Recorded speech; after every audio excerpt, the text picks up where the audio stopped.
Hello, everyone, and welcome to VMblog's coverage of the KubeCon CloudNativeCon 2024 event taking place in Salt Lake City, Utah. And today we're joined by David DeSanto, the Chief Product Officer at GitLab. David, welcome to the show. Thank you for having me. I guess if you could just kind of start things off, give VMblog viewers a quick overview of the company. Yeah, so GitLab is the most comprehensive AI-powered DevSecOps platform for software development. We focus on enabling organizations to increase their developer productivity, improve their efficiency, and of course, reduce security and risk issues, with the focus allowing them to deliver secure software faster. And David, we've talked with GitLab in the past, but maybe you can kind of reiterate, how do you guys fit into the KubeCon and CloudNativeCon event, and where does your technology fit into that stack? Absolutely. So there's kind of a couple different ways we fit into the event. And by the way, I love the event every year. It's very incredible to see what people are showing, seeing the presentations and so forth. But GitLab is an open core company. That means we're source available. And we contribute actively to the open source community, including to Kubernetes. And so for us, we're finding ways to help companies be more cloud native. That can be through the functionality within our CI/CD catalog and the ability to deploy to any cloud provider. It's about helping them document and maintain their code. But ultimately, the way I always talk to us about us at the event is that we're cloud vendor agnostic. We have a really good Kubernetes integration, support Terraform. And so we end up being the best way to put it, the highway into a cloud native environment. So customers and users will build their code, secure it, and then when they deploy, GitLab's able to get them into all the topics around KubeCon and CloudNativeCon at the event. The best way I kind of also like to frame is that developers are becoming more operations people. You see that with platform engineering at times. And so being able to leverage something like GitLab, you're able to take advantage of all those services, but look at it from the GitLab perspective. And so very excited to have us there at the event again this year, and looking forward to talking to customers and others about everything that we're doing. Yeah, Brian and I are also extremely excited to be attending this year. It's going to be a great show as usual. Yeah, for the KubeCon attendees that are there are a lot of booths. There's a lot of technologies. Talk about some of the specific problems that your company is solving for those attendees, and maybe you could dig into what some of the specific use cases look like.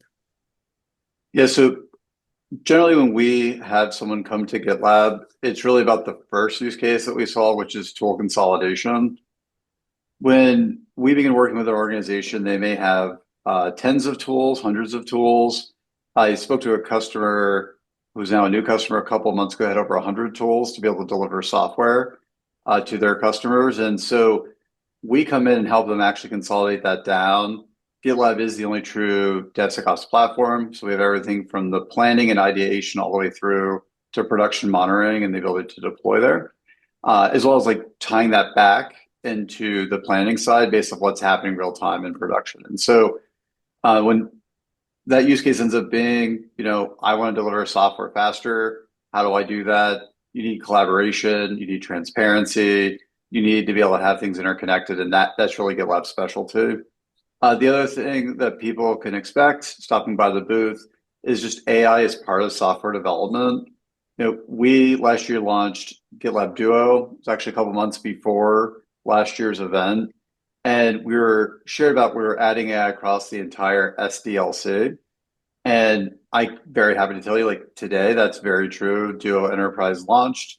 We're going to be demoing it. And that includes everything from help in planning, helping create code, securing code, and then, of course, deploying code. And one of the things that really fit into that well that I encourage people to see if they stop by our booth, or if you want to go to our website, about.gitlab.com, one thing that slows down that cloud native experience and being able to deploy code is CI/CD errors, and Duo Enterprise can actually help resolve failed pipelines to make sure things stay green and code is moving as quickly as possible.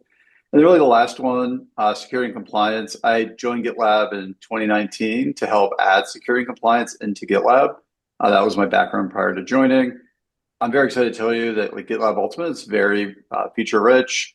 It drives a lot of our revenue, and it's because we've been able to truly embed security and shift it all the way left, as well as have compliance controls so platform engineering teams can expand and scale even if they're not growing as quickly as their engineering counterparts are.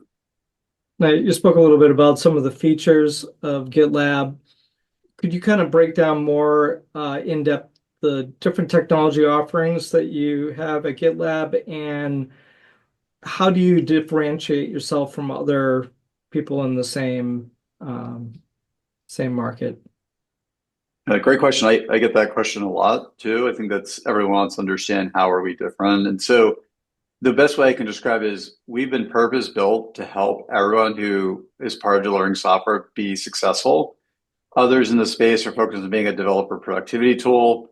We think developers are very important, but you can make your developers more efficient. But if you don't make your ops teams, your security teams, your compliance teams more efficient as well, you're just creating a bottleneck later in your software delivery. And so GitLab is able to help with features like our value stream management. So you can see where those bottlenecks are in your team. The planning's built right in there, so your product managers are working right next to their engineering manager counterparts. And of course, the security functionality is there where you can get roll-ups of the true health of the company from a software supply chain security standpoint. The way people come to GitLab, it's both engineering managers as well as executives will bring GitLab in. And that's because of our unique approach that drives that collaboration first. I think of GitLab as a collaboration platform as much as we are a DevSecOps platform. And then that kind of continues to your point with AI. We differentiate with GitLab Duo because it's not just about creating code. Yes, GitLab Duo can help you create code. It can do code completion, code generation. But if your developers create 100 times more code because of AI, your platform engineering team is going to have a lot more work on top of them. Same thing with your security team. I actually started my career as a security. I would call myself a security analyst, became a vulnerability researcher way before I went to the dark side and moved into product. But we do have better cookies. So if anyone's curious, like join product management for that, it's great. But for us, we know if we don't make those platform engineering teams, which is always a theme at KubeCon, like how they're smaller than their counterparts, sometimes 10, 20 times smaller. If they're not getting from a boost from AI either, they're going to run the same problems your developers would trying to create the code that's being expected of them. And so we've embedded it there as well as for the security teams. And really, the last point that really differentiates us, like GitLab took a security first approach in how we build our platform. And so it's not just security scanning and compliance, it's how we store code, it's how we're able to give you audit events for activities that are happening.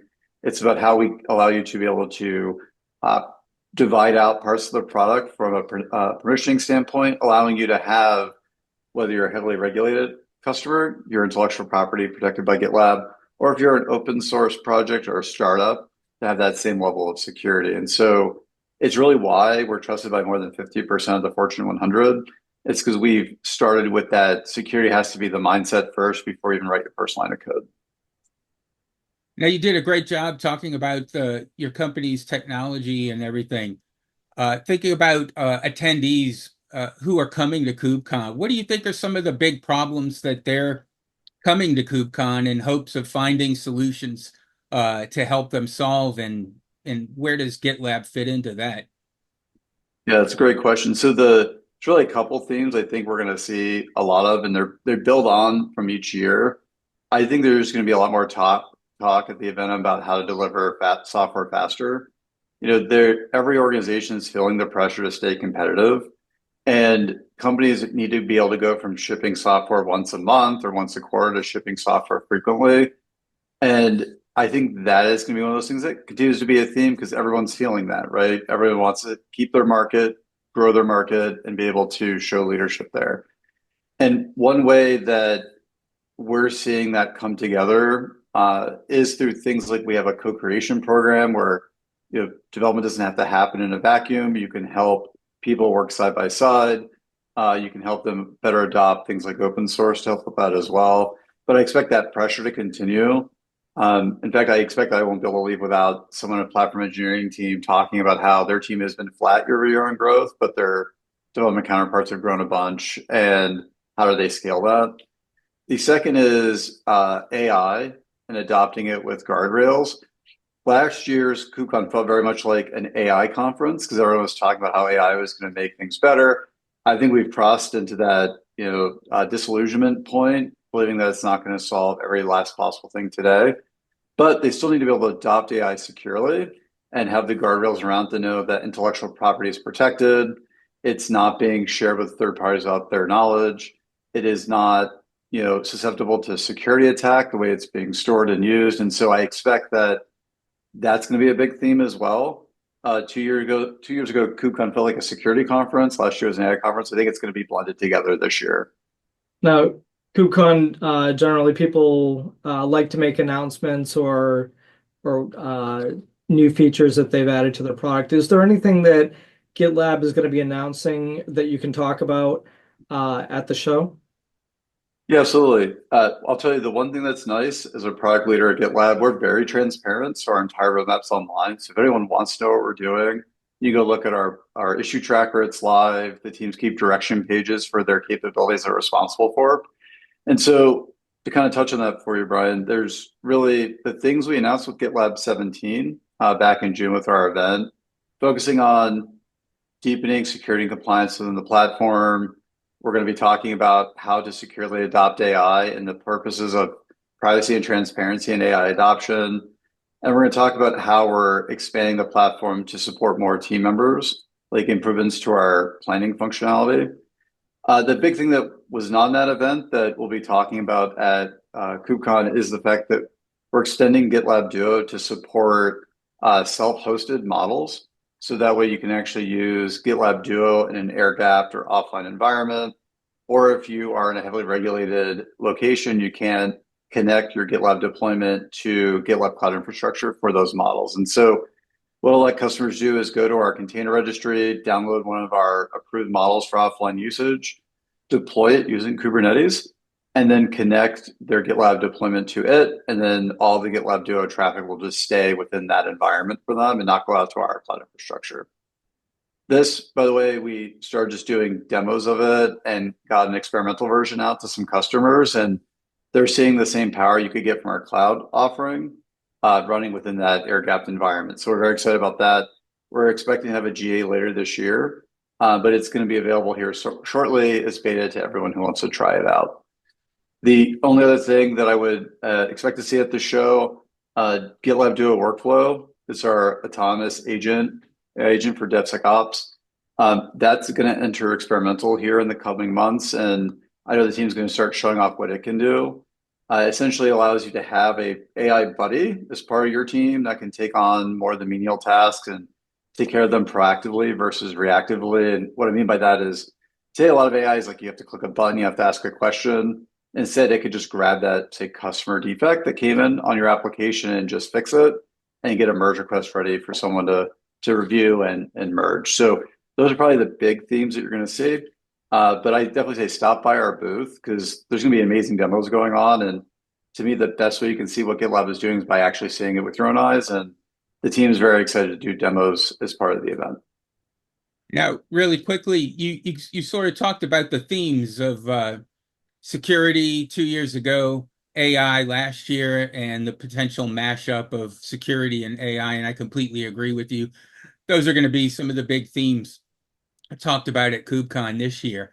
Thinking about the trends and where things are going, how are those things affecting GitLab and the company, the product, and where in the direction that you're going in 2025? Yeah, so I think there's a couple different things with that as well. And they'll probably come as no surprise based off what we've talked about so far. But we're expecting to see that trend of AI continue. But the move from that reactive I just described to more of a proactive, Duo Workflow will be an agent that can just react proactively for you and not wait for engagement. And I'm expecting that AI will begin to do that. I think that's going to be that move from it's generative, it predicts the next couple of words, and that's how it's generating its content, to being able to leverage that in a more focused and more interactive way. I'm very excited to see kind of like how that shifts from just AI is thought of as a code completion tool to AI is considered a key stakeholder in you delivering software. The other one, and it just kind of fits into that, I expect AI and specifically large language models, they're going to become more commoditized when it comes to code creation. 2 years ago, there were some models that could do it. They weren't great. There's a bunch of open source models today that can do it really well. There's also still commercial options. And so I think that what we're going to see is AI get more democratized in the community, whether that's for the attendees of the conference or just the broader technology community, as well as getting out to other use cases that might just be citizen developer work where they're just trying to contribute to an open source project. So we expect to see that as well. And really the last thing, and this is the other side of our AI story, model ops has been continuing to grow for GitLab users. For those not familiar with that term, that is allowing you to build, train, deploy, version, roll back AI models. And GitLab, to build GitLab Duo, used our own model ops capabilities. And so we're expecting to see model ops become a bigger part of everyone's conversation. I expect it to even pop up some at the conference. And I think that's because you start to realize that not only does everyone need to be able to deploy software faster to stay competitive, they're also going to have to start embedding AI into their applications. And when you have your data science team work separate from your development team, you end up with a disjointed experience. A customer told me a story a couple of years ago about how their data science team made assumptions what the software team was doing. The software development team made assumptions the other way.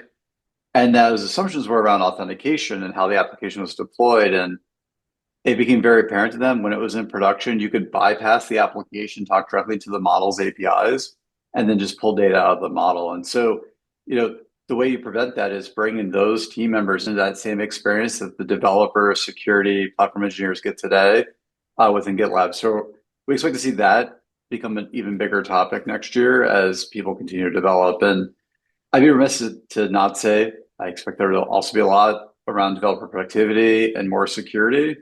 More people now have to write software to stay competitive in their spaces. And so those things are just going to continue to grow for organizations. Well, it's great to get updated on what GitLab has been up to and hear what you guys are looking to do in the future.